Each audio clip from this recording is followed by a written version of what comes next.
sama dengan produk kita kan. Jadi konten apa saja bisa. Tapi nanti di ujung-ujungnya ada iklan gitu ya misalnya. Iya, betul. Jadi pemilihan channel.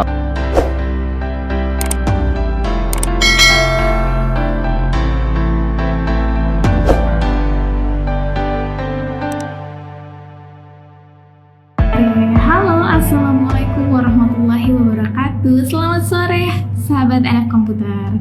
Balik lagi dengan saya Diah Ayu Astriani di Bincang Santai. Kali ini kita akan membahas tentang digital marketing ya. Narasumbernya siapa? Narasumbernya itu ada namanya Bapak Rusmanto. Beliau itu praktisi sekaligus dosen STTNF. Mungkin ada yang kenal. Aku mau kasih info kalau misalnya di live IG kita pada sore hari ini seperti biasa akan ada yang namanya giveaway 100.000 untuk 2 orang penanya terbaik yang nantinya akan dipilih dari mana? Dari komen atau pertanyaan terbaik untuk sahabat anak komputer yang nanti ditaruh di kolom komentar ini. Oke, kita masih menunggu Pak Rus untuk join. Teman-teman yang sudah join jangan lupa untuk ajak teman-temannya karena kita akan membahas tentang digital marketing. Ini seru banget karena memang narasumbernya juga sudah ahli di bidangnya. Nanti teman-teman boleh bertanya kalau misalnya ada yang mau ditanyakan, boleh di kolom komentar. Nanti akan saya bacakan dan ditanyakan oleh Pak Rus gitu. Halo Pak Rus, assalamualaikum. Waalaikumsalam. Pak Rus, gimana kabarnya Pak? Alhamdulillah baik. Kita hari ini akan ngebahas tentang materi digital marketing ya Pak ya? Ya, baik. Oke, kita akan mengupas nih. Sebelumnya kita sudah pernah juga live IG tentang digital marketing, tapi ini ada kedua kalinya dengan beda narasumber yang pastinya juga tambah oke. Oke, aku mau kasih info dulu mungkin karena ada yang baru join. Nanti akan ada giveaway untuk 2 orang pemenang senilai Rp100.000 yang akan dipilih dari pertanyaan terbaik. Nanti akan dipilih, nanti akan saya bacakan kalau misalnya ada yang bertanya. Kemudian nanti kalau sering bertanya ataupun pertanyaannya berkualitas, nanti bisa menang dan bisa mendapatkan Rp100.000. Itu bisa ditransfer via OVO, GoPay ataupun Pulsa. Oke. Terima kasih Pak Rus sudah menyempatkan waktunya untuk ngobrol bareng, ngobrol santai nih di sore hari ini sama sahabat anak komputer. Suara saya terdengar jelas ya Pak ya? Cukup jelas ya. Oke. Mungkin nggak usah berlama-lama, langsung aja. Apa sih itu Pak? Karena saya juga udah penasaran banget nih. Apa sih itu digital marketing dan kenapa sih kita tuh harus belajar tentang digital marketing? Baik, Mbak Dia, saya nanti jelaskan menggunakan bahasa Indonesia ya sebagiannya. Oke. Saya sudah pindah dari Jakarta Selatan, sudah lama di Depok. Jadi sudah jarang menggunakan istilah asing. Bercanda ini. Oke. Hanya warga Jakarta Selatan yang ahli istilah asing katanya. Bilingual ya Pak. Ya, jadi Mbak Dia dan teman-teman yang sedang lihat ini IG live ini, terima kasih diberi kesempatan saya berbagi cerita, berbagi ilmu dan pengalaman ya tentang profesi digital marketing. Nah, pertama tadi apa sih digital marketing gitu ya? Di dalam bahasa Indonesianya pemasaran digital, karena digital itu agak sulit di Indonesia kan ya. Jadi kita pilih saja digital marketing atau pemasaran digital. Jadi mencakup pengetahuan, keterampilan dan etika juga ya, karena kita bicara soal pemasaran berarti etika sangat penting. Jadi ilmu udah pasti penting ya. Nah, kemudian keterampilan itu yang sekarang banyak dibutuhkan orang yang terampil di bidang digital marketing gitu ya. Berarti digital marketing itu apa? Berarti memanfaatkan teknologi digital untuk melakukan pemasaran. Pemasaran itu dimulai dari promosi, penjualan gitu, melalui berbagai aplikasi ya, kita nyebutnya sekarang aplikasi ya, apps ya. Aplikasi web, aplikasi media sosial, aplikasi video ya seperti TikTok, YouTube. Nah itulah Betul. digital marketing ya dalam arti luas ya, termasuk tentu saja email masih digunakan juga di dunia digital marketing gitu ya. Nanti kita diskusi lebih lanjut ya. Nah, kita perlu mempelajari itu tadi ya, karena ya ilmu baru sebenarnya digital itu kan, baru dalam arti baru 10 tahun ya. Jadi sehingga semua orang itu beralih dari cara-cara manual di masa lalu menjadi cara-cara digital. Misalkan berjualan, membayar, proses pengiriman, gitu. Nah, banyak hal. Jadi sekarang eranya memang disebut era digital. Oke. Jadi dalam hal ini kalau kita sebagai pelaku kerja atau pelaku usaha ya, mau tidak mau ya harus belajar gitu, terutama sejak pandemi ya, kita dipaksa oleh keadaan ya, oleh Allah diberi kesempatan untuk berpikir keras gitu ya, belajar keras dengan cepat bagaimana memanfaatkan digital ini, komputer, handphone, internet itu untuk melakukan pemasaran gitu ya, jual beli dan lain-lain ya, tidak hanya jual beli sih, pemerintahan juga digital, pendidikan go digital, agama go digital ya, gitu ya. Ya ini meskipun pro kontra ya, misalkan akad nikah digital, masih pro kontra itu ya. Politik digital lah sudah itu. Bahkan ada presiden di luar negeri itu disebut presiden media sosial ya, karena jadi presiden karena melakukan pemasaran digital yang canggih, ya. Sehingga dia terpilih jadi presiden. Oke, itu pengantarnya. Berarti kan untuk kalau misalnya digital marketing itu kan adalah ilmunya ya Pak. Kalau misalnya penggunanya atau misalnya pelakunya itu kan berarti namanya digital marketer ya Pak ya?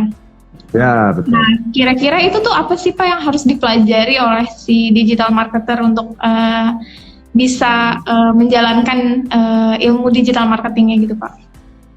Ya ilmu dasarnya itu berarti dua ya, ilmu pemasaran dan ilmu digital gitu. Atau dulu disebut ilmu komputer. Nah, sekarang sih masih ya ilmu komputer ya. Jadi ilmu yang berhubungan dengan teknologi komputer, termasuk internet, termasuk handphone kalau sekarang ya, itu disebut ilmu digital. Nah, belajar dua hal itu menjadi mutlak gitu ya, tidak bisa cukup salah satu gitu. Berarti dia harus, kalau orang pemasaran yang belum belajar digital harus belajar digital. Sebaliknya orang yang sudah tahu digital, misalkan yang dari background-nya komputer atau teknik gitu ya, teknologi, itu belajar pemasaran. Nah, jadi apa yang harus kuasai? Ada ilmu tadi ya, ilmu pemasaran, ilmu menggunakan komputer gitu ya. Terus ada skill ya, skillnya itu berarti mampu mempraktekkan cara misalnya membuat gambar untuk pemasaran ya, mempraktekkan membuat video untuk berjualan, mempraktekkan menggunakan aplikasi marketplace gitu, mempraktekkan membuat iklan digital. Nah itu ilmu itu ilmu digital sebenarnya. Tapi untuk bisa melakukan dengan digital dia butuh ilmu dasar pemasaran. Nah berarti ya semua perkembangan teknologi baru ya di bidang digital itu akan digunakan. Paling dasarnya kan belajar media sosial seperti kita ini ya, Instagram, Facebook, TikTok, YouTube, ya itu yang paling banyak digunakan oleh bisnis sekarang ya. Kemudian baru dia belajar marketplace-nya misalnya gitu ya. Lebih lanjut lagi belajar SEO, Search Engine Optimization ya. Itu berarti kan harus mampu mengelola web ya, supaya web promosinya atau jualannya ditemukan orang dengan mudah. Nah berarti dia harus memahami cara kerja mesin pencarian atau search engine. Kemudian belajar cara membuat iklan yang bagus dengan Facebook, dengan Instagram. Beriklan di mesin pencari, berarti belajar Google Ads gitu ya. Apalagi? Oh yang lebih lanjut lagi belajar artificial. Google Trend. Belajar. Nah, dia harus memahami tren pasar. Berarti mempelajari Google Trends. Dia harus memahami keinginan pasar yang sekarang atau orang yang yang sedang menggunakan handphone itu apa sih yang dicari? Misalnya saya punya produk pakaian gitu ya. Sekarang pakaian apa yang banyak dicari? Nah itu bisa ditemukan dengan menggunakan mesin pencari. Nah, menggunakan misalkan Google. Gitu ya, apa yang sedang diminati Ya, gitu ya Pak? betul. Maka perlu belajar mesin pencari tadi. Bahkan juga SEO perlu belajar SEO, perlu memilih kata kunci yang tepat. Berarti belajar apa? Keyword ya. Meriset untuk mendapatkan keyword yang tepat. Nah, berarti itu. Belajar menulis kata-kata yang menggoda, merayu untuk orang mau membeli. Berarti belajar apa? Copywriting ya, bahasa Inggris ini ya. Belajar menulis untuk promosi. Nah, itu perlu belajar gitu ya. Jadi ilmu-ilmu itu perlu dipelajari dulu. Yang lebih berat sih kalau sampai ke memahami perilaku ya, analitik. Ya. Itu nanti mungkin tahap keduanya ya. Bahkan bisa memanfaatkan teknologi AI, kecerdasan buatan. Jadi kita bisa tahu lebih dalam gitu, memprediksi keinginan pelanggan kita ya. Oh, pelanggan kita ternyata suka makanan manis misalnya, berdasarkan data-data yang ada di internet, data yang banyak, big data ya, misalnya. Profiling gitu nggak Pak? Apa beda? Ya, termasuk itu. Ya. Jadi kita harus mampu memahami profil pasar kita, gitu ya. Nah, makanya riset pasar dari mulai yang sederhana menggunakan Google tadi ya, menggunakan Google Suggestion misalnya gitu ya. Jadi di setiap pencarian itu, baik itu Google, YouTube, itu kan ada pencarian. Nah kalau kita ketik sesuatu, itu akan menunjukkan banyak pilihan. Itu contoh sederhana. Pilihan-pilihan itu menunjukkan itulah yang paling banyak dicari orang gitu kan. Jadi semua orang mencari sesuatu kan menggunakan handphonenya. Oh saya lagi mau menonton film apa yang lagi rame, misalnya Spider-Man. Nah dia akan ngetik Spider-Man. Saya mau membuat produk tentang Spider-Man, nanti yang muncul apa tuh yang dicari? Oh ternyata boneka Spider-Man misalnya. Oh iya betul. Harus dipelajari gitu ya. Sesuatu yang bisa jadi oh ya bisa jadi dijual nih gitu ya Pak. Ya. Oke. Mempelajari produk. Terus ya, silakan. Oke, terus kira-kira kalau misalnya ada nih mungkin sahabat NF Komputer yang ingin memulai karirnya nih Pak di digital marketing gitu, apa sih Pak yang diperlukan gitu? Apa saja hal-hal yang diperlukan gitu? Oh iya, baik. Jadi tadi saya sampaikan dia perlu menguasai dua ilmu dasar ya, ilmu marketing, pemasaran, dan ilmu komputer. Tapi bukan programming, tidak harus maksud saya. Jadi dia tidak harus belajar programming, tidak harus belajar tentang security hacking gitu ya, security hacking gitu ya. Yang penting sebenarnya lebih belajar penggunaan teknologi dasar untuk pemasaran. Contohnya misalkan video editing gitu ya. Dengan handphone bisa merekam dan mengedit video yang baik misalnya. Itu kan berarti kemampuan membuat konten untuk pemasaran, makanya disebut ilmunya konten marketing gitu ya. Jadi memahami apa kebutuhan orang sekarang apa, nah dibuatlah gambarnya, dibuatlah videonya. Gitu. Nah, jadi ilmu skill itu keterampilannya tadi ya, keterampilan untuk menguasai teknologi digital itu harus dikuasai. Paling dasar ya, paling dasar itu menggunakan selain editing apa? Ya aplikasi misalnya media sosial harus kuasai benar-benar. Karena kalau kita mau jualan kan kita harus berposisi ya sebagai seorang pengusaha atau sebagai seorang profesional lah gitu ya. Berarti akun Instagram kita ya yang akun bisnis misalnya. Kemudian kalau kita punya FB harus punya FB page gitu ya. Terus, kalau kita membuat YouTube berarti harus mengelola channel YouTube. Nah itu kan perlu dipelajari dulu bagaimana mengelola channel yang baik. Nah, maka perlu belajar tadi kata kunci apa yang perlu ada di channel saya gitu ya, belajar mencari kata kunci. Kemudian kalau dia mau beriklan, dari mempelajari algoritma periklanannya. Algoritma itu bahasa asing ya. Jadi bagaimana cara kerja iklannya Google Ads ya, mesin pencari. Cara kerja iklannya Facebook. Nah, berarti belajar Facebook Ads gitu. Nah, itu ilmu-ilmu dasar yang mudah dipelajari asal mau belajar. Mau belajar. ya. Ya, Dan sekarang tempat belajar untuk digital marketing tuh juga udah banyak banget ya Pak ya. Ada yang offline, ada yang online. Salah Iya. satunya juga di Nurul Fikri Komputer sini kan. ya. Jadi Udah banyak. belajar itu ada yang gratis ya karena didanai pemerintah misalnya ya, prakerja gitu. Tapi bisa juga berbayar tapi murah karena online misalnya. Jadi kalau online biasanya kan lebih murah daripada kita datang ke tempatnya offline. Tapi kalau merasa wah online di rumah nggak konsen, nggak bisa konsentrasi, berarti harus offline. Atau pengen dibimbing pengajar secara intens, gitu ya. Nah berarti harus privat misalnya. Nah, ini hanya cara-cara saja belajar, banyak cara dan itu sudah tersedia semua di internet sekarang ya, ditawarkan oleh perusahaan-perusahaan di internet. Ya contohnya tadi Nurul Fikri Komputer gitu nawarkan pelatihan online, pelatihan offline. Kemudian yang gratis ya YouTube, konten-konten YouTube juga banyak ya. Biasanya kalau belajar dari ya, Pak.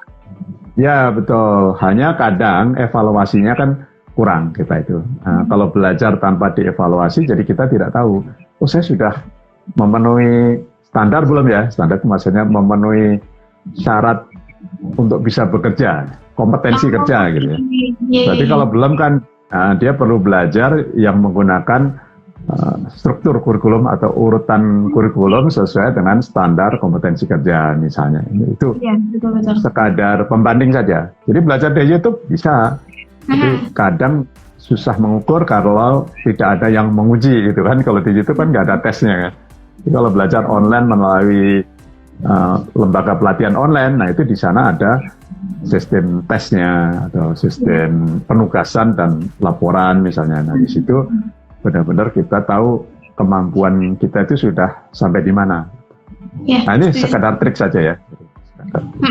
Betul Pak, karena memang mungkin memang sudah banyak ya konten di YouTube gitu kan, konten-konten materi yang menjelaskan tentang banyak hal gitu. Cuma benar kata Pak Arus, ada kalanya kurang evaluasi, jadi lebih baik mencari yang terstruktur, ada kurikulumnya seperti itu ya, mungkin seperti pelatihan gitu ya Pak ya. Karena pelatihan pun juga sudah banyak. Ya. Gitu. Jadi kalau belum punya uang sama sekali, ya belajar dari YouTube. Tapi bukan berarti gratis ya. YouTube butuh pulsa internet gitu. butuh mungkin dasar-dasarnya ya. Pak. Dasar-dasarnya bisa dilihat di YouTube. Nanti mungkin dia sudah mencoba. Mungkin nanti ada keuntungan sedikit. Nah, dia baru tuh mau mencari ilmu baru lagi, bisa tuh ikut pelatihan. Ya, betul seperti itu. Gitu. Oke, lanjut. Menurut Pak Arus nih, kira-kira kita kan ini udah akhir tahun ya Pak ya. Kita akan memasuki tahun 2022. Nah, menurut Pak Arus, prediksi Pak Arus di tahun 2022 itu akan seperti apa sih Pak? Apa sih yang akan diminati gitu? Banyak diminati oleh para apa ya? Bisnis gitu atau iya, betul. Pasar, para customer mungkin ya. Ya betul. Ya memang kita sudah dibawa oleh pandemi ini ya, yang Tuhan turunkan ke dunia ini kan membuat manusia itu mengadaptasi dengan cepat. Nah ini kelebihan kita manusia ya, dibandingkan jin. Jin kan sampai sekarang nggak bisa internet. Uang kita jadi nggak pernah dicuri ya, uang kita ada di bank, ada di internet, tidak hilang. Kalau zaman dulu nyimpen uang di lemari dicuri sama jin kan, tuyul maksud saya. Nah, manusia karena manusia betul, jadi kita jadi manusia itu bersyukur kan diberi ujian-ujian sama Tuhan itu ya, supaya berpikir keras. Jadi pandemi itu membuat digitalisasi menjadi cepat. Nah, tahun depan ini kan trennya masih ada pandemi, meskipun mudah-mudahan doa kita ya turun terus ya. Nah, meskipun sudah tidak ada pandemi, tetap saja orang maunya digital sekarang. Jadi belanja digital, membayar secara digital. Jadi semakin banyak proses kerja manusia itu menjadi digital. Bahkan nanti mungkin kalau sekarang kan orang kemana-mana pesan kendaraan melalui digital, tapi masih ada sopir kan kalau naik mobil ya. Tapi dalam beberapa tahun ke depan sopir nggak ada, karena mobilnya sudah digital. Maksudnya sudah ada komputer di dalam mobilnya sehingga tidak perlu sopir gitu. Itu contoh saja, contoh ekstrim ya. Nah, itu contoh yang sederhana sehari-hari, ya orang tetap akan menggunakan handphonenya untuk mencari produk. Nah, berarti ilmu marketing digital itu akan terus berkembang. Nah, berarti kebutuhan SDM marketing di 2022 saya prediksi terus bertambah. Itu karena tren arah pergerakan manusia itu dalam hidup di dunia itu menjadi menggunakan digital tadi ya, menggunakan handphone. Itu tidak akan turun, kalau justru akan naik di 2022 ini. Karena perusahaan itu Indonesia katanya baru sekitar 20-an% perusahaan di Indonesia yang go digital, dan itu naik terus. Nah, baru 20% aja sudah sebegini, apalagi kalau tahun depan misalkan naik jadi 30%. Berarti kebutuhan teknologi ini ya, di perusahaan-perusahaan itu akan makin banyak. Otomatis berarti salah satunya digunakan untuk pemasaran kan gitu kan. Gitu. Makanya tren pemasaran tahun depan terus naik. Itu berarti secara garis besar gitu ya. Memang zaman akan terus berkembang karena memang zaman tidak akan pernah berhenti ataupun malah mundur ya Pak ya, pasti akan mundur, terus ya tidak mundur terus ke depan gitu. Kalau misalnya ada nih sahabat NF Komputer yang mungkin dia sudah berjualan di toko online nih Pak, mungkin di toko merah atau toko oranye atau toko hijau nih misalnya, apakah itu sudah bisa disebut digital marketing Pak? Oh iya, salah satu digital marketing justru yang paling populer sekarang itu kan marketplace gitu ya, yang paling populer ya. Itu yang membuat digital marketing di Indonesia terutama itu melonjak ya. Orang berjualan melalui online itu makin banyak. Itu karena adanya aplikasi marketplace. Ya. Dan itu semakin besar gitu ya. Semakin besar. Makanya ya mau tidak mau ya, terpaksa maupun sukarela gitu ya, perusahaan akhirnya akan go digital gitu ya. Sampai ke perusahaan kecil, sampai ke perusahaan perorangan pun itu ya mau nggak mau gitu. Saya sudah diskusi dengan banyak teman ya, banyak orang yang cerita toko-tokonya itu mulai ditutup yang di fisik ya. Misalkan kalau di Jakarta itu kan teman saya punya toko di Tanah Abang, sudah ditutup gitu karena ternyata lebih laku jualan melalui marketplace dan online yang lain gitu. Jadi marketplace itu bagian dari digital marketing. Kalau ingin sukses ya tidak cukup memanfaatkan satu marketplace. Kalau di Indonesia misalkan ada 5, ya kita bisa mengelola 5 marketplace itu dengan satu halaman. Nah, itu istilahnya kita sebut omnichannel ya. Omnichannel itu artinya ya menggabungkan berbagai aplikasi marketplace ke dalam satu aplikasi. Sehingga kita tahu barang kita itu sekarang posisinya gimana. Misalkan, stok kita ternyata habis di marketplace A tinggal 1, di marketplace B tinggal 2, di marketplace tinggal 3, kan tidak boleh kita nipu ya, barang ada ternyata tidak ada. Nah, nanti nama kita akan jatuh. Jadi belajar digital marketing itu ya mulai dari yang seperti itu, mulai pemanfaatan marketplace yang baik gitu ya, terintegrasi antara satu dengan yang lain. Termasuk memahami suplai bahan bakunya ya, kita harus menguasai ilmu supply chain meskipun sederhana ya. Barang kita jangan sampai tiba-tiba habis gitu ya karena tidak di manage ya, karena laku kita jual di 5 marketplace habis. Nah karena barang kita habis kan pelanggan kita lari ke toko-toko lain kan gitu ya. Nah itu harus dikelola dengan baik. Maka salah satunya belajar omnichannel tadi. Ini istilah aja ya, istilah Inggris ya yang agak sulit saya Indonesiakan ya. Jadi banyak saluran berjualan, misalnya marketplace tadi, yang kita kelola secara menyatu, gitu ya. Terintegrasi itu menyatu.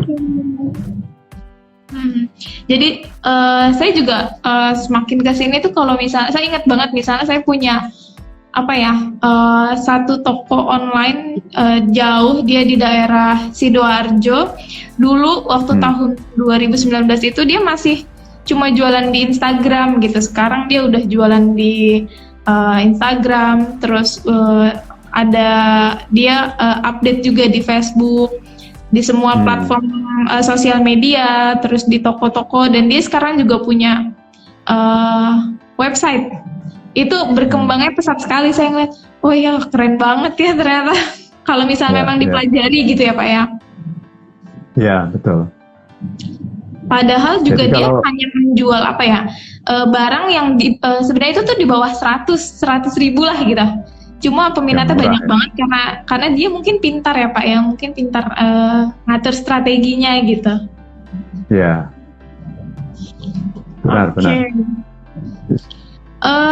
Kalau misalnya kita mau jadi digital marketer nih Pak, kira-kira butuh modal yang besar nggak sih Pak? Ya, kalau digital marketer ada dua mungkin ya. Nah, saya bedakan dulu sementara ya.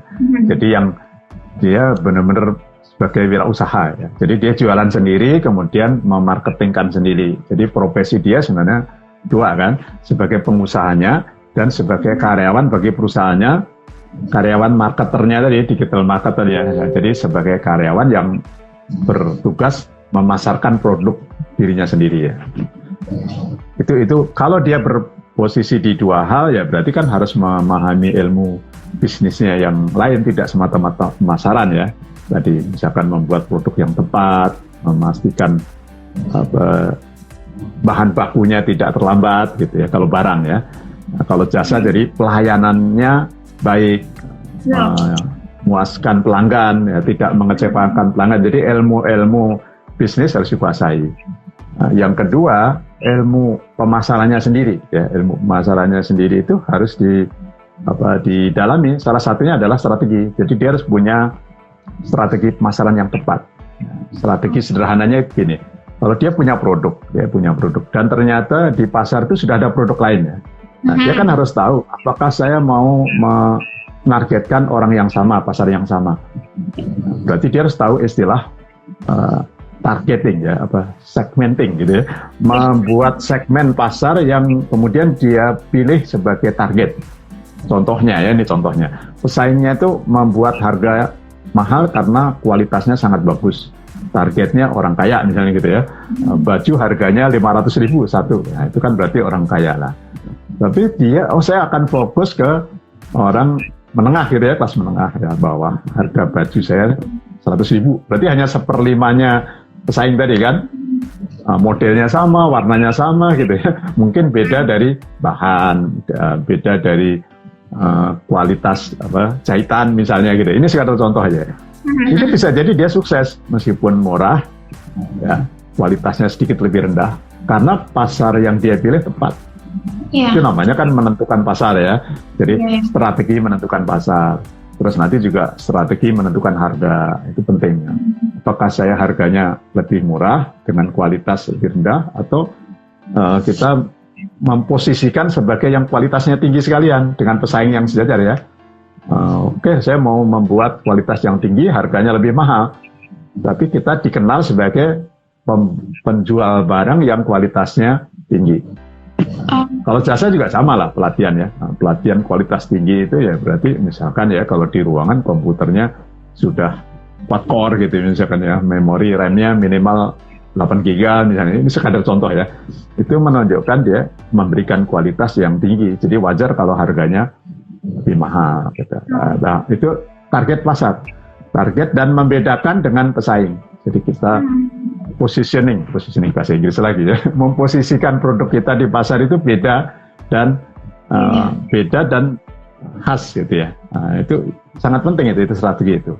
Nah, baru kemudian nanti strategi omni channelnya tadi. Jadi channel apa yang akan kita gunakan? Nah, kalau digital marketing kan, karena target saya remaja, misalnya baju remaja gitu ya, maka dia memilih channel-channel yang untuk remaja. Channel apa contohnya? Channel remaja sekarang apa sih? TikTok misalnya. Oh, berarti saya akan lebih banyak iklan atau membuat video-video TikTok, Instagram, membuat channel YouTube, tapi targetnya remaja. Kan tidak harus konten kita itu langsung sama dengan produk kita kan. Jadi konten apa saja bisa. Tapi nanti di ujung-ujungnya ada iklan gitu ya misalnya. Iya, betul. Jadi pemilihan channel tadi ya. Nah, pemilihan channel itu juga penting itu, channel media sosial gitu ya. Kalau targetnya orang tua ya mungkin nggak pas kalau menggunakan TikTok misalnya gitu ya, misalnya. Tapi sekarang juga orang tua banyak yang ke TikTok kan. Jadi iya, mengikuti mengikuti tren ya, mengikuti tren. Ya betul. Nah, itu istilah saya sebutnya tadi apa? Istilah strategi ya. Jadi strategi dari sisi pemilihan target pasar, kemudian strategi produknya itu sendiri, membedakan dengan pesaing. Kalau meskipun pesaing itu tidak head to head ya, tidak sama gitu ya, tapi membuat orang itu tertarik ke produk kita gitu ya. Tadinya mau niatnya beli baju panjang, karena produk kita baju pendek tapi menarik dipakai di rumah, dia berubah jadi beli baju pendek. Ini kan strategi juga ya, strategi yang tidak head to head dengan pesaing tapi bisa mengalihkan pembeli gitu. Betul. Setuju, Pak. Apalagi ya strategi yang lain itu sama mungkin ini Pak, copywritingnya Pak. Ya, betul. Jadi, juga lah, Pak.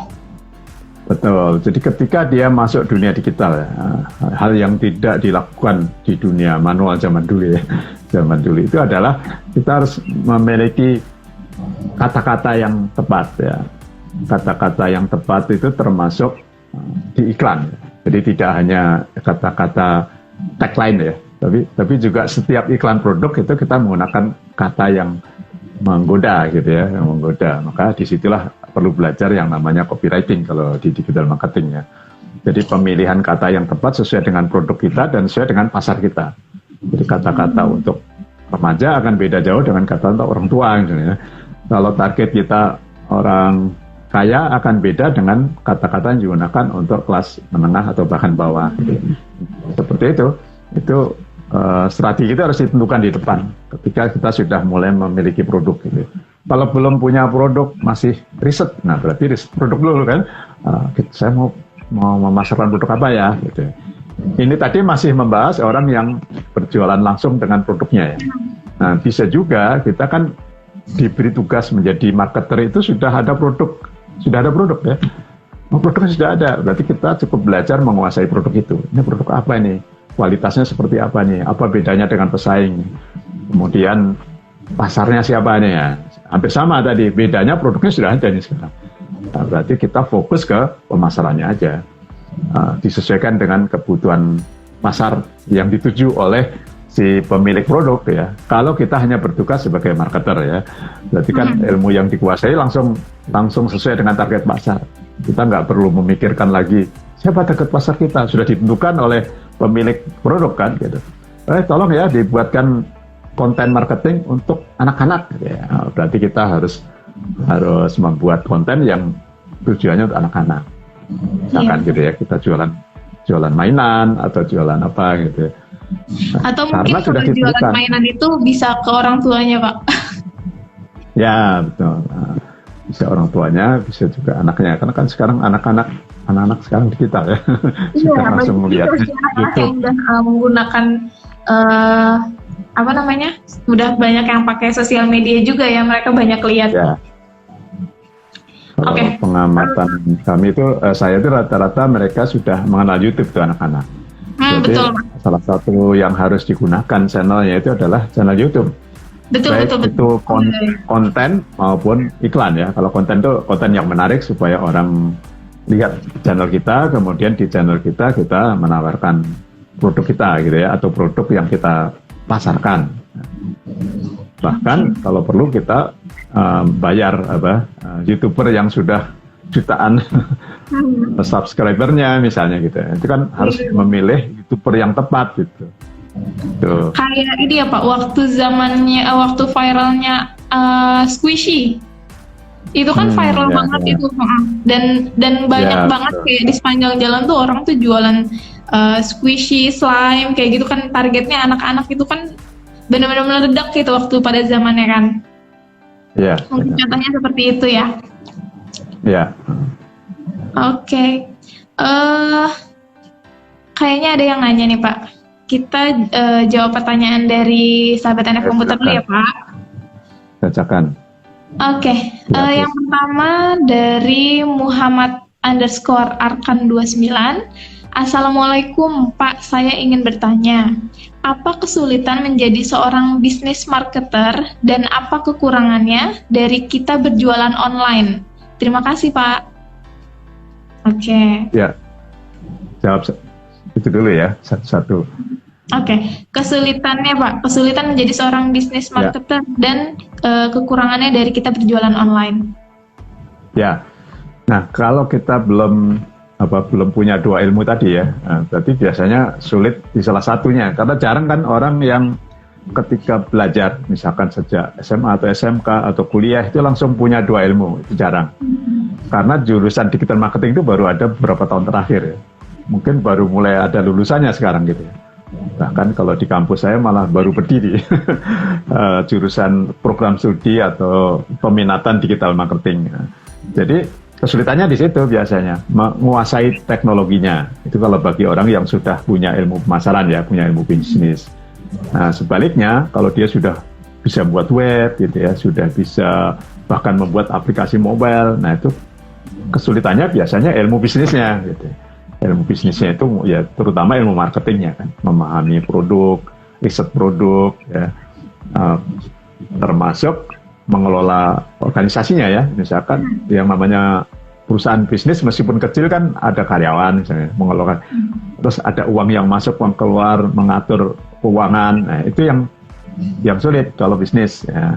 Tapi kalau ilmu digital marketingnya sendiri, ilmu digital marketingnya sendiri ya, itu kan berarti kan ilmu cukup belajar ilmu tadi yang saya sebut masalahnya, jadi memahami produknya, oh kita sudah tahu harganya, bahkan harganya sudah ditetapkan gitu ya.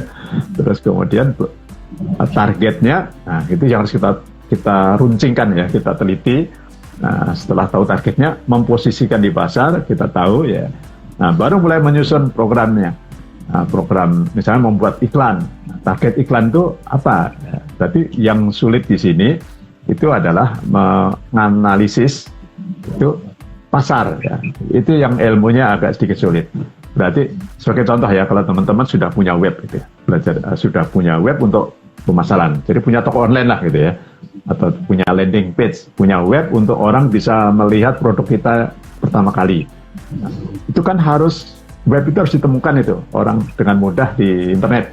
Jadi kalau orang pakai HP mencari produk, misalkan saya jualan baju gitu ya, dia ngetik baju biru pendek gitu misalkan ya, mestinya kan dia menemukan web saya gitu, harapannya gitu ya, menemukan web saya. Nah berarti yang sulit adalah membuat SEO kalau kita web ya, search engine optimization untuk web kita supaya mudah ditemukan.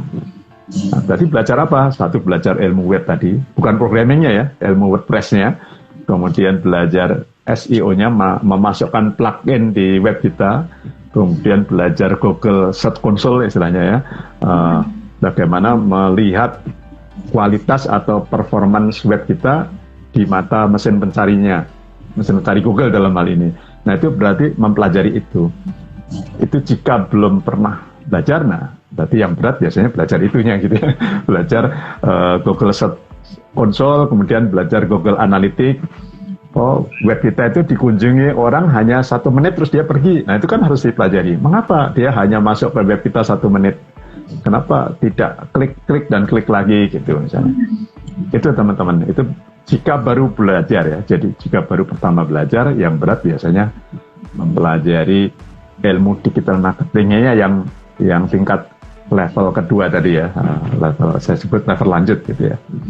Belum sampai ke artificial intelligence mungkin itu belum dulu. Jadi level analitik yang menganalisis ya konten kita, apakah konten kita sudah bagus di mata internet ya, di mata masyarakat internet. Berarti kalau pencarian berarti di mata mesin pencarian. Maka yang dipelajari Google search engine, berarti search engine optimization gitu ya. Nah, kalau kita punya dana iklan, berarti harus memahami cara kerja iklannya. Katakanlah misalnya Google Ads ya. Berarti belajar bagaimana Google Ads itu memasang iklannya di mesin pencari. Terus kemudian kalau kita beriklan, orang yang ngeklik itu benar-benar orang yang kita targetkan misalnya. Nah itu kan berarti memahami tadi ya, strategi menentukan target, memilih kata-kata, membuat copywriting, terus membuat gambar yang sesuai dengan target pasar kita. Di gambar pun harus dipikirkan. Nah itu ilmu spesifik digital marketing kan di situ ya. Ilmu sampai ke periklanan itu berarti SEM ya istilahnya kalau untuk mesin pencari. Search engine marketing itu kan lebih ke periklanan. Tadi yang ditanya itu ya kesulitannya ya. Kalau kedua Kesulitannya, kelemahannya. kesulitannya Yang berjualan pertama online. kesulitan. Ya. Nah, dalam berjualan yang sebenarnya pakai marketplace kan mudah. Yang sulit kan lebih ke ilmu, lagi-lagi ke ilmu marketingnya ya, ilmu persaingannya kalau di sana banyak persaingan. Itu nomor satu kalau di marketplace itu kan pelayanan sebenarnya. Jadi begitu kita sudah laku, jangan sampai orang itu memberi nilai rendah itu aja. Iya, Begitu iya. ada yang membeli nilai rendah, itu orang lain nggak akan beli. Gitu. Kecuali kita sudah punya pembeli 1000 ya. Kalau punya pembeli 1000 yang membeli nilai hanya satu orang itu mungkin nggak ada masalah. Tapi kalau baru 5 orang beli, sudah satu orang membeli nilai 1, ambruk. Jadi kualitas baik produk, pelayanan itu harus nomor satukan. Gitu ya. Jadi Betul. harus sangat sesempurna mungkin, tidak mungkin sempurna tapi sebaik mungkin, jangan sampai salah masukkan barang misalnya, Iya, iya. kecuali kesalahan di pengiriman kita bisa jelaskan, tapi kalau kesalahannya sudah di kita itu parah itu. Saya ngalami beberapa kali itu, misalkan beli barang warna putih dikirim merah, dikirimnya warna merah, nah itu kan menurut saya kesalahan fatal bagi penjual ya gitu. Nah jadi saya lihat yang bagus, penjual-penjual yang bagus di marketplace itu langsung mengganti total gitu ya, atau bahkan mengganti biaya kirimnya itu karena merasa salah. Jadi sebagai imbalannya ya, kompensasi karena dia salah, itu ada yang langsung mengembalikan uang. Saya pernah gitu, kembalikan uangnya, barangnya nggak minta dikembalikan karena memang nilainya nggak terlalu tinggi ya, kalau nilainya hanya puluhan ribu. Itu supaya saya tidak menilai 1 atau 2. Jadi Mungkin nanti itu nilainya bagian tetap juga Pak 4 dari atau tanggung 5. jawabnya ya Pak. Ya betul. Itu kalau boleh disebut kesulitannya ya, kesulitannya di jualan online ya. Karena kalau ilmu yang lain kan bisa dipelajari. Betul. Ilmu hard skill-nya ya. Hard skill itu kan ilmu buat foto, ilmu ngedit foto, ilmu upload, ilmu itu ilmu gampang dipelajari. Yang sulit soft skill tadi lebih ke perasaan, melayani gitu ya, Betul. memperhatikan pelanggan gitu ya, empati itu yang memberi perhatian. Pokoknya jangan sampai ada pelanggan mengeluh itu tidak direspon, itu kan bukan hard skill itu, harus pakai hati gitu ya, harus pakai dia pakai perasaan. Jadi Betul. punya apa ya, benar perilaku yang benar-benar baik. Attitude ya atau etika ya Pak ya. Ya lebih ke attitude, soft skill ya. Jadi jangan sampai menipu. Misalkan, Betul. ya itu menulis sesuatu yang tidak sama dengan produk kita, foto tidak sama dengan barang aslinya, gitu ya. Kalau fotonya berubah harus segera diberubah. Gitu. Saya mengamati di situ ya untuk marketplace. Jadi banyak yang sukses sih ternyata saya lihat memang setiap komentar dia tanggapi gitu, makanya lakunya sampai ribuan. Hanya ada 1-2 menilai rendah itu wajar ternyata karena pecah di jalan gitu ya. Iya benar. Karena tidak bisa menggunakan itu wajar ya, bukan karena kesalahan penjual. Itu aja intinya. Jangan sampai penjual membuat kesalahan. Kalau buat kesalahan segera minta maaf dan istilahnya kalau orang salah kan memberi berkorban untuk mengganti gitu ya. Berkorban karena salah. Gitu. Oke, semoga penipuan menjawab. Tetap ada. Betul ya, yang harus hati-hati juga penipuan ya teman-teman ya. Jangan sampai kena tipu pembeli. Oke, semoga menjawab. Ada pertanyaan kedua nih Pak dari sahabat NF Komputer juga. Dari Benny_Inep_. Berapa lama durasi yang ideal untuk mengevaluasi kampanye yang kita lakukan di bisnis digital? Kesalahan terbesar apa yang harus kita hindari? Wah, agak berat nih pertanyaannya nih. Ya, kan sebagai contoh saja ya. Contohnya misalnya kita beriklan ya. Jadi kalau kita beriklan itu kan meskipun murah mengeluarkan biaya ya. Betul. Jadi supaya biaya yang kita keluarkan itu tidak membuat rugi ya. Kita beriklan dengan biaya misalnya 1 juta. Ternyata barang kita untungnya tidak sampai juta ya, itu kan namanya boncos ya. Berarti harus melakukan proses tes AB misalnya. Jadi kita membuat 2 iklan gitu ya, terus nanti dilihat mana yang lebih baik hasilnya gitu. Jadi harus ada proses uji coba gitu. Selain tadi ilmu-ilmu yang dasar tadi ya, ilmu dasar tadi membuat kata yang tepat, membuat gambar yang baik, itu pertama. Yang langkah berikutnya kalau iklan berarti melakukan tes ya, uji coba iklan kita. Jangan langsung beriklan besar-besaran, yang ngeklik banyak, padahal kita memilih tadi pembayarannya per klik ya. Nah, ketika yang klik banyak kan kita jadi bayar tinggi itu iklan kita. Ternyata yang ngeklik itu hampir semua orang main-main gitu. Nah, jadi tidak kena itu namanya tuh. Diklik oleh banyak orang, tapi yang ngeklik ternyata bukan orang yang kita targetkan. Itu salah satu contoh kesalahan ya. Jadi tidak perlu lama. Kalau tes AB mungkin butuh waktu berapa hari ya, seminggu misalnya gitu ya. Tes iklan selama seminggu, dilihat hasilnya, baru iklannya diseriusi, dibesarkan ya setelah seminggu gitu. Kalau Google Search Engine itu seperti analitik ya, itu butuh waktu kadang lebih lama lagi, 2 minggu ya. Search Engine Optimization kita jalankan selama seminggu, 2 minggu, naik nggak ranking di mesin pencari ya. Ketika seseorang kita tes dengan browser lain gitu ya, jangan browser kita sehari-hari, browser khusus lah kenalnya. Ternyata kita rankingnya di nomor 11 misalnya. Nah, kan sudah lumayan, atau di halaman pertama paling bawah, berarti udah luar biasa gitu ya.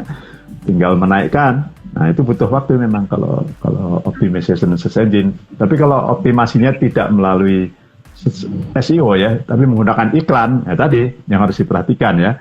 Targetnya harus tepat sekali. Jangan sampai kita beriklan ke target yang salah. Contohnya, ini contoh sederhana aja. Pasar saya itu hanya Jakarta. Iklannya saya pasang seluruh Indonesia, itu kan salah fatal. Jadi kita membayar untuk orang yang melihat iklan, padahal orang yang melihat itu tidak akan beli produk kita. Misalkan jual makanan yang harus nyampe dalam 1 hari. Nah, itu cocoknya kan hanya sewilayah Jakarta misalnya gitu ya. Begitu 3 hari kan busuk makanan kita. Nah, berarti ketika buat iklan, targetnya benar-benar hanya Jakarta. Bahkan kalau perlu hanya kecamatan tertentu misalnya gitu ya. Itu bisa diatur. Ini kelebihannya digital ya. Kita bisa tepat sekali menentukan target di wilayah gitu ya. Terus begitu iklannya nggak berhasil, bisa segera dimatikan. Jadi jangan dibiarkan jalan terus. Kalau zaman dulu kan tidak bisa. Kita pasang iklan di koran, ya kita nggak bisa menarik koran kan. Koran tetap terbit besok. Padahal iklan kita salah gitu ya. Di TV juga demikian. Nggak bisa sembarangan sewaktu-waktu menurunkan iklan di TV. Nah, digital itu kelebihannya di situ. Makanya disebut biayanya murah gitu. Berarti memang pentingnya untuk riset dulu ya Pak ya, untuk kita tuh tahu targetnya itu siapa gitu ya Pak ya. Betul. Itu yang utama, maka disebut strategi dasar gitu ya, menentukan pasar, riset pasar gitu. Tapi kalau ilmu digital sih nggak sulit. Ya lanjut. Saya pernah punya pengalaman waktu dulu saya pernah jadi asisten researcher, maaf. Waktu itu pernah untuk meriset salah satu perusahaan yang memang cukup besar yang kita pakai semua, dan itu tuh dulu tuh dia ingin mendigitalisasi rest area. Jadi di mana ketika orang tuh misalnya mau beli oleh-oleh atau misalnya pokoknya dia tuh ingin rest area tersebut tuh bisa diakses juga nih menggunakan ponsel supaya lebih mudah gitu. Dan itu dulu saya pernah diajak untuk riset, ngambil banyak responden, cukup banyak di tiap rest area, itu banyak banget, dan dari hasil risetnya itu dipakai sampai sekarang untuk mobile app-nya dia gitu sih Pak. Itu ternyata tuh sepenting itu juga untuk riset gitu. Ya, betul. Riset bisa sederhananya kalau kita sudah punya media sosial ya teman-teman ya. Misalkan sudah punya follower di IG, di FB, ya kita bisa nanya ke follower kita. Saya mau jualan produk ini ya. Bagaimana menurutmu? Itu kan contoh riset sederhana melalui media sosial misalnya kayak gitu. Harus dilakukan lebih dulu supaya kita punya tanggapan awal paling tidak gitu. Atau tes pasar dengan membagikan produk. Nah, tapi kalau makanan ya sedikit aja supaya nggak terlalu besar modalnya. Dibagi-bagikan gitu. Nanti suruh komentar teman-teman yang beli itu, komentar jujur ya. Gimana rasanya gitu. Kalau biasanya dari situ kan banyak yang coba deh gitu. Karena mungkin nyobain sedikit terus penasaran gitu ya Pak. Ya. Jadi minta syaratnya posting di media sosialnya. Iya bisa jadi. Bisa jadi, bisa jadi. Oke. Untuk Beni Inep, semoga menjawab. Kita lanjut ya Pak ke pertanyaan selanjutnya dari sahabat NF Komputer. Kak mau nanya, saluran pemasaran digital yang paling umum digunakan diantaranya apa saja ya? Saluran pemasaran digital. Jadi kalau sekarang itu kan karena perubahannya cepat ya. Nah, misalnya 5 tahun yang lalu Facebook masih nomor 1. Sekarang secara globalnya kan masih tinggi dia. Tapi kalau target kita spesifik misalkan remaja Indonesia gitu ya, nah itu Facebook sudah tidak kena gitu. Berarti channel kita harus beralih ke yang lebih banyak digunakan remaja Indonesia, misalkan IG. Meskipun Instagram dengan Facebook itu sebenarnya kan satu grup, tapi pasarnya beda. Nah, jadi kita harus menggunakan IG. Tapi kalau anak-anaknya, anak-anak ternyata YouTube, berarti iklan kita atau konten kita ya, konten itu bisa iklan bisa bukan ya. Itu harus fokus ke YouTube berarti ya. Kalau ke anak-anak, ini sebagai contoh saja ya, misalnya. Jadi kita ingin benar anak-anaknya lihat, terus kemudian minta ke mamanya, ke ibunya, ya tolong belikan, merayu-rayu ya, berarti harus kontennya di YouTube itu. Itu sekadar contoh ya. Tapi yang masih berlaku umum itu kan web ya, karena web itu biasanya tetap jadi penemuan pertama ketika orang mencari di handphone. Jadi ketika saya mau beli sesuatu, saya ketikkan di handphone saya. Nah itu berarti yang ditemukan biasanya salah satunya ya yang pasti muncul adalah web. Ya, web itu tidak harus beli ya teman-teman ya. Bisa menggunakan web gratis, misalkan tadi saya beri contoh WordPress atau Google My Business gitu ya. Itu kan gratis disediakan Google.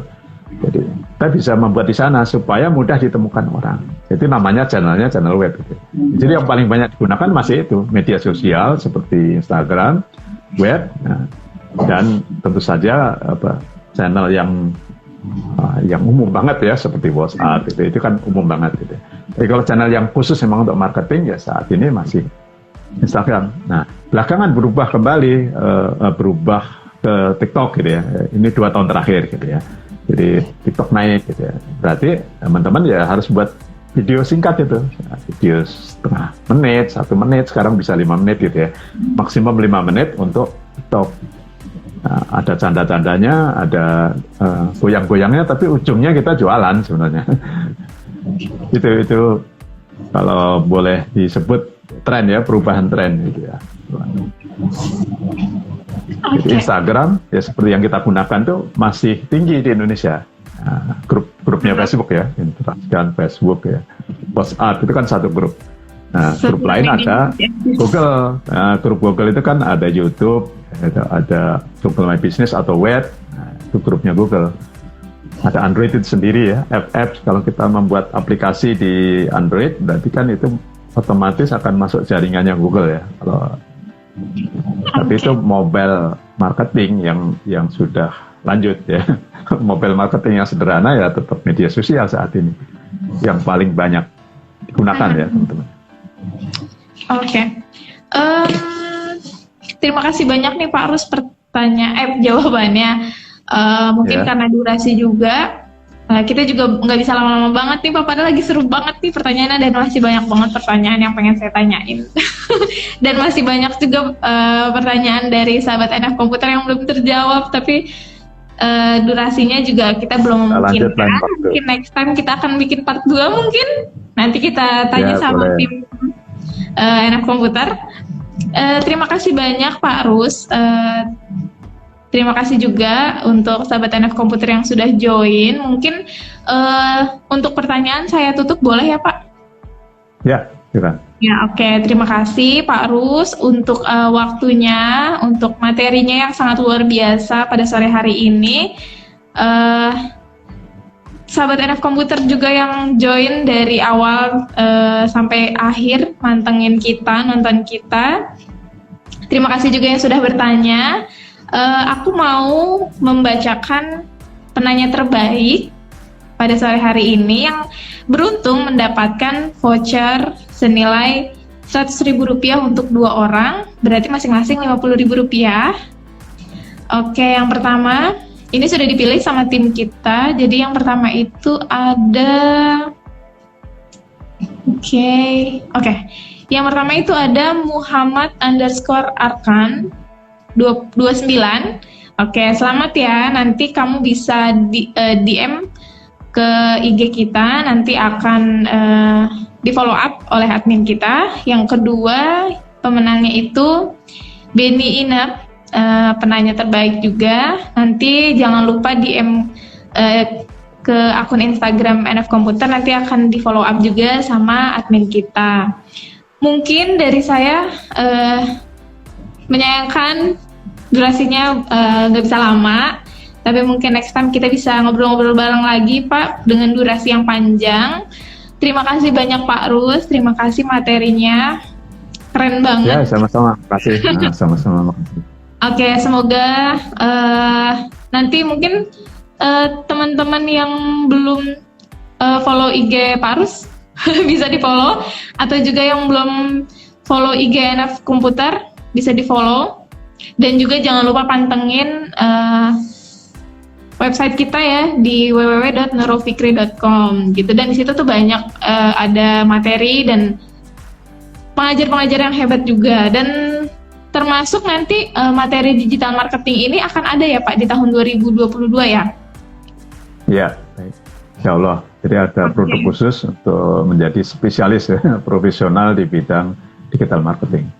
Oke, luar biasa banget. Semoga nanti teman-teman yang sudah bertanya ataupun yang tertarik apa sih digital marketing gitu kan, bisa mulai belajar nih, bisa mulai menentukan kira-kira nih di tahun 2022 udah punya nih modal materi dari Pak Rus nih, wah tertarik nih kayaknya pengen jadi digital marketer gitu kan, pengen punya bisnis, pengen buka toko online di salah satu marketplace gitu kan. Semoga sukses sahabat NF Komputer. Terima kasih banyak Pak Rus. Sama-sama, ya, baik. Oke, akhir kata dari saya tutup ya. Wassalamualaikum warahmatullahi wabarakatuh. Terima kasih banyak Pak Rus.